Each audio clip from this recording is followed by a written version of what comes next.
হ্যাঁ, দ্রব্যমূল্যের দাম আসলে সহনীয় পর্যায়ে নেই, ১ নম্বর কথা। ২ নম্বর কথা হচ্ছে আমরা এখন কিং কর্তব্য বিমূঢ়, আমাদের এখানে করার কিচ্ছু নেই, আমাদের এটা সহ্য করতে হবে আগামী ৫ বছর। এখন সরকারের উচিত হবে বাজারকে প্রথমে নিয়ন্ত্রণ করা, জনগণের জীবনে স্বস্তি আনা এবং মানুষের জীবনটা যাতে সহনীয় পর্যায়ে থাকে সেটা একটা সুব্যবস্থা করা। এটা সরকারের প্রতি আমার বিশেষ অনুরোধ থাকবে। আর দ্বিতীয়ত কথা হচ্ছে যে মার্কেট মনিটরিং করাটা একান্ত দরকার বলে আমি মনে করি। মার্কেট মনিটরিং ছাড়া without marketing monitoring it's not possible for the government to control the market, because there are many syndicates, they will lead this things. আমি এখন আমাকে যা দাম বলতেছে আমাকে তাই দিয়ে কিনতে হচ্ছে, that means I am helpless.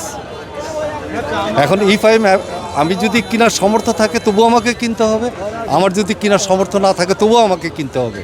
হয়তো ১ কেজি কিনতাম, সেখানে ২৫০ গ্রাম কিনতে হচ্ছে। ৫ বছরের কথা বললেন কেন? কি কারণে মনে হলো যে ৫ বছর? পরবর্তী ৫ বছর সরকার ভালোভাবে দেশটাকে চালাক, যেহেতু উনি প্রচুর সময় পাচ্ছেন, এবং এই ৫ বছরের আগেই যত তাড়াতাড়ি সম্ভব বাজারকে নিয়ন্ত্রণ করা সরকারের জন্য এটা উচিত হবে বলে আমি মনে করি।